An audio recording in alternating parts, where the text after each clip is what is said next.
ha sido difícil, como dice el doctor Turnes, elegir pósters y lo más difícil ha sido abreviarlos. Eso sí que ha sido claramente difícil. Empezamos con carcinoma hepatocelular. He seleccionado dos pósters que tratan sobre un tema muy interesante, que es cómo influye el tratamiento con antivirales de acción directa en la incidencia de hepatocarcinoma. Este primer estudio de Andrés Castaño incluye 699 pacientes Child AB. Los incluyen en el momento de presentar o no respuesta viral sostenida y, como pueden ver, la incidencia anual media de hepatocarcinoma en esta serie fue del 3,7%, es quizá un pelín elevada, pero no fuera de lo esperable. Y, como pueden ver, los pacientes que no presentaron respuesta viral sostenida presentan una probabilidad actuarial superior de presentar hepatoma en el seguimiento respecto a los que sí respondieron. Lo que no nos aclara este estudio es las características de este hepatoma. Y esto se abordó en este segundo estudio de Marta Cimavilla, que incluyó 898 pacientes, algunos de ellos con hepatocarcinoma previo y otros sin. Como pueden ver, casi el 50% de los pacientes tenían cirrosis y la incidencia de hepatocarcinoma de novo fue de 3,32%, muy similar a la del estudio previo. En cambio, los pacientes que tenían hepatocarcinoma previamente, lo que se observó fue una progresión o una recidiva en un porcentaje muy elevado de pacientes. Bien, en cuanto a las características de estos hepatomas, vemos que la inmensa mayoría aparecían en pacientes con cirrosis y lo que es más importante es que la mitad de estos hepatomas se diagnosticaban en fases intermedias o avanzadas de BCLC. O sea, que realmente yo creo que son necesarios más estudios en este tema y que pronto vamos a tener respuestas. Quizá una de las ideas importantes sería incluir a los pacientes desde el momento del inicio de la terapia con antivirales de acción directa en lugar de incluirlos en el momento de terminar esta terapia. En cuanto a avances diagnósticos, tenemos este diagnóstico por imagen. El doctor Fournier evaluó de manera prospectiva el rendimiento diagnóstico de la resonancia con ácido gadoxético para el diagnóstico no invasivo de hepatoma en nódulos de nueva aparición de menos de 2 centímetros en 62 pacientes, Child AB, en que se habían diagnosticado estos nódulos por ecografía. En ellos se realizó una resonancia con contraste extracelular y una resonancia con ácido gadoxético. Diagnosticaron 41 hepatomas, 2 colangiocarcinomas intramurales, una metástasis colorectal y 18 lesiones benignas. Como pueden ver, la resonancia con ácido gadoxético tiene una importante especificidad a expensas de un descenso en la sensibilidad respecto al tratamiento estándar, al diagnóstico estándar. Y los dos falsos positivos fueron colangiocarcinomas intraductales. La conclusión es que la resonancia con ácido gadoxético no es superior a la resonancia con contraste extracelular para el diagnóstico no invasivo de hepatoma en nódulos de menos de 2 centímetros en pacientes con cirrosis. Otra de las novedades es la gran importancia de los biomarcadores, de lo que sería la biopsia líquida en el diagnóstico del hepatocarcinoma. Les muestro este primer estudio de Dávola y colaboradores, cuyo objetivo fue desarrollar un método de análisis del transcriptoma de las células tumorales circulantes usando secuenciación de mRNA de alta densidad en células individuales. Estudiaron 6 pacientes con hepatoma y 1 control, les extrajeron sangre, apartaron la serie blanca, hicieron alícuotas que se sometieron a citometría de flujo, que fue capaz de identificar células tumorales circulantes mediante secuenciación de RNA en 2 pacientes, paciente 1, paciente 2. Se identificaron 2 células de estirpe hepatocitario en el paciente 1 y una en el paciente 2. Estas células tumorales circulantes sobreexpresaban de forma heterogénea genes que se encuentran alterados en muestras tisulares de hepatoma, y los autores concluyen que el uso del RNA secuencial permite la identificación y caracterización genómica de células tumorales circulantes, que estas son heterogéneas y que podría ser de utilidad. Pero lo que les quiero destacar con este estudio es que esto, si llega, va a ser realmente muy complicado. Respecto al uso de biomarcadores, también tenemos este trabajo de Rojas y colaboradores en que identifican el long non-coding RNA H19 como biomarcador en el contexto del hepatoma. Así ven que el H19 tiene una expresión elevada a nivel hepático y a nivel circulante en pacientes con hepatoma respecto a cirróticos y que sus niveles se reducen cuando se hace tratamiento erradicador del hepatoma.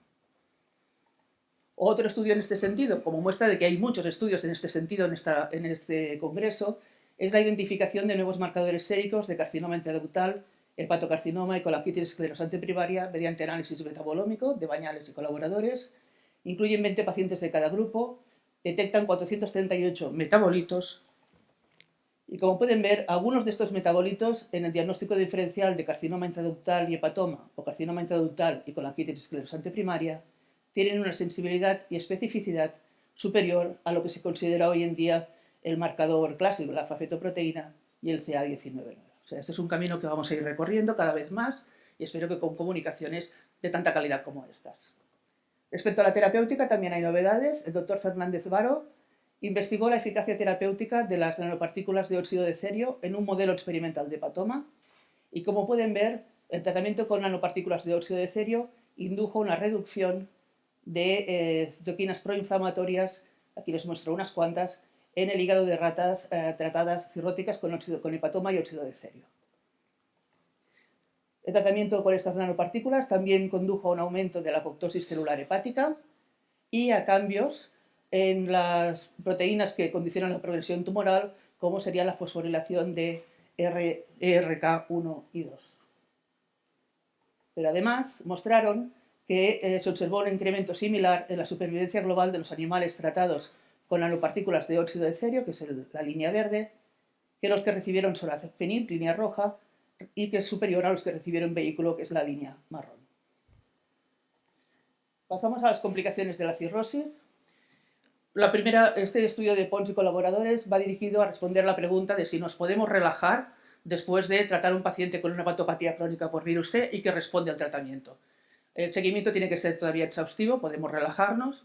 En este estudio incluyeron 608 pacientes, de los que 588 presentaron respuesta viral sostenida. No incluyeron los pacientes que tenían un fibroscan basal de menos de 10 kilopascals o sin fibroscan, o los que tenían una hepatopatía avanzada. Total, controlaron 281 pacientes y en estos pacientes vieron que la respuesta viral sostenida se asociaba a un descenso significativo de la elastografía hepática. De manera que el 47% de los pacientes con respuesta viral sostenida al año de la respuesta tenían una elastografía inferior a 10 kilopascals.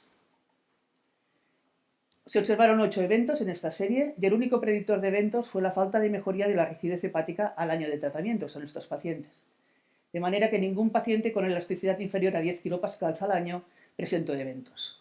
Además, los pacientes que consiguieron un cambio en la elasticidad hepática superior al 20% respecto al basal, también se mantuvieron libres de eventos en el post-respuesta, en el seguimiento. Otra complicación interesante es la trombosis de la vena porta. Este estudio de Marta Hernández Conde va dirigido a determinar si la grasa visceral podría ser un factor de riesgo en el desarrollo de trombosis portal en pacientes con cirrosis, como ya se sabe que es en pacientes sin cirrosis. Es un estudio prospectivo longitudinal que incluyó 170 pacientes con evaluaciones clínicas y analíticas. De ellos, 14 pacientes desarrollaron trombosis portal y en el análisis multivariado se asoció la trombosis portal a la descompensación hepática previa, a las varices esofágicas grandes, cosa que ya sabíamos, y a una mayor grasa visceral. De manera que, tomando como punto de corte la grasa visceral de 15, era la que mayor discriminaba el riesgo de presentar trombosis portal en el seguimiento. Otra complicación muy importante es las que se derivan de la translocación bacteriana inducida por la pérdida de integridad de la barrera intestinal en la cirrosis. Esta translocación se ve involucrada tanto en la presencia de infecciones en la cirrosis como en un estado de inflamación mantenido que hace evolucionar la enfermedad. En este póster de Oriol Joanola parten de la hipótesis que las células T reguladoras ayudan a mantener una permeabilidad intestinal reducida, promoviendo la integridad de la barrera y favoreciendo una interacción equilibrada con productos producidos por la microbiota intestinal, como los ácidos grasos de cadena corta. Cogen ratones que son knockout para RAC1, son ratones inmunodeficientes, y los dividen en 3 grupos, un grupo control, un grupo transferido con células T naïf y otro grupo transferido con células T naïf y T reguladoras. Como pueden observar, las proteínas que se encargan de la integridad de la barrera intestinal se hallan alteradas en los ratones deficientes y no se recuperan hasta que se administra, se transfiere células T naïf y células T reguladoras. Como pueden ver aquí, esto supone una recuperación de las proteínas de la barrera intestinal. En otro estudio, en otra fase del estudio, estudiaron el contenido intestinal de ratones, los ratones previos tratados con E. coli. Entonces evaluaron la concentración de ácidos grasos de cadena corta en este contenido intestinal. Y como pueden ver, cuando se administra E. coli, los ácidos grasos de cadena corta sufren un descenso, excepto en aquellos ratones que habían sido transferidos con células T reguladoras. La conclusión de los autores es que las células T reguladoras contribuyen aumentando la expresión génica y proteica de marcadores de integridad intestinal, que atenúan la reducción de ácidos grasos de cadena corta en respuesta a E. coli y que podrían ser de interés para controlar el progreso inflamatorio en la cirrosis. Finalmente, respecto a otra complicación importante, la encefalopatía, este estudio de Gil Gómez y colaboradores se preguntó por qué ante un mismo grado de disfunción hepática y ante los mismos desencadenantes hay pacientes que desarrollan encefalopatía y otros que no. Y además, por qué hasta el 40% de pacientes con cirrosis y encefalopatía hepática mínima no llegan a desarrollar encefalopatía durante el seguimiento. Realizaron un genotipado de 62 SNPs en genes candidatos, ya que se conocían previamente, en 296 pacientes con cirrosis hepática seguidos durante casi 5 años. Como resultados obtienen que la presencia de genotipos desfavorables en variantes de riesgo podría explicar las diferencias en la aparición de encefalopatía de manera independiente a otros factores de riesgo. De manera que, como pueden ver en esta gráfica, la probabilidad de mantenerse libre de encefalopatía en el seguimiento era significativamente superior en los pacientes sin genotipo de riesgo que en aquellos que presentaban 1 o 2 genotipos de riesgo o más de 2 genotipos de riesgo. Finalmente, en cuanto a la enfermedad hepática por depósito de grasa, empezaremos por comunicaciones importantes en fisiopatología. En este campo, Rocío Gallego Durán investigó la genética y funcionalidad del factor de crecimiento de los fibroblastos 21 en pacientes con NASH y esteatosis simple. Como pueden observar, la expresión hepática del FGF21 fue significativamente superior en los pacientes con NASH que en aquellos con esteatosis simple, y esta expresión se correlacionó de manera directa con el índice de masa corporal y con la resistencia a la insulina medida como HOMA-IR.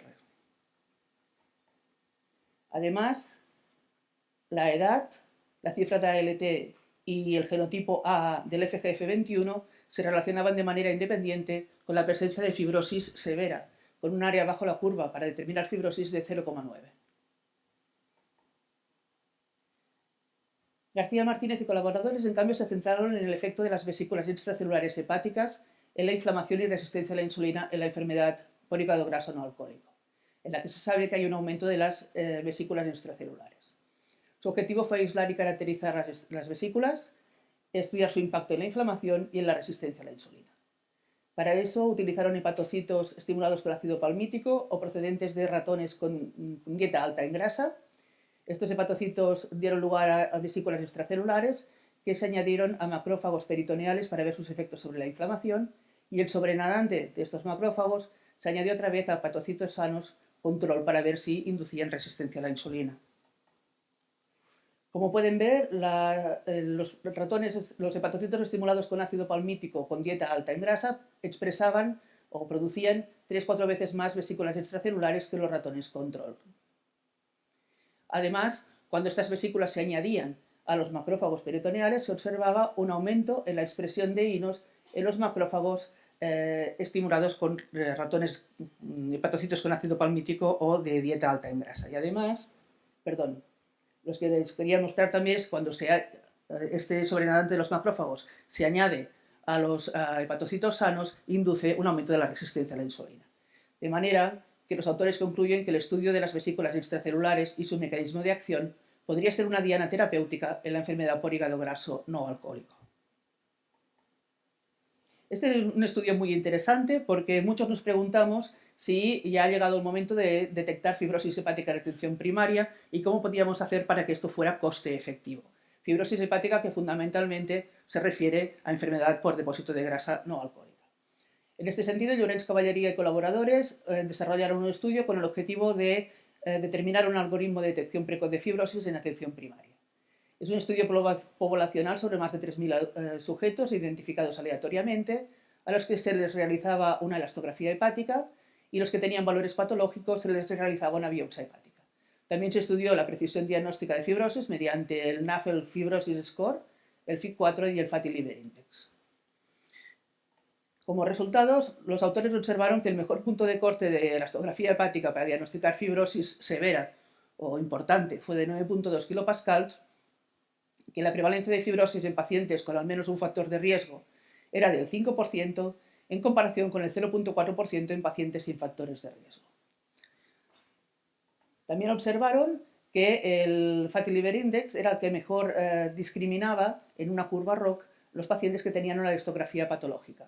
Utilizando estos factores, establecer este algoritmo con la presencia de factores de riesgo, el Fatty Liver Index superior a 60 y finalmente confirmación de fibrosis con una elastografía hepática superior a 9,2 kilopascales. Según los autores, con este algoritmo se permite la detección de la mayoría de sujetos con fibrosis y se reduce notablemente el número de sujetos a cribar. Finalmente, el último estudio de Marina Alejandro y colaboradores, que va a caracterizar la respuesta de una intervención inicial en el hígado graso no alcohólico, la intervención nutricional y de cambio de estilo de vida, pacientes obesos con hígado graso. Son 63 pacientes en los que se realizan medidas basales y pospérdida del 5% de peso, conseguida mediante dieta y hábitos de vida saludables. Como ustedes ven, la pérdida del 5% de peso supone una mejoría en la ratio AST-ALT, en el Fatty Liver Index y en la rigidez hepática, de manera que el 64% de los casos con elastografía hepática basal superior a 7,5 kilopascales bajaron de este dintel al perder el 5% del peso corporal. Y eso es todo. Muchas gracias por su atención.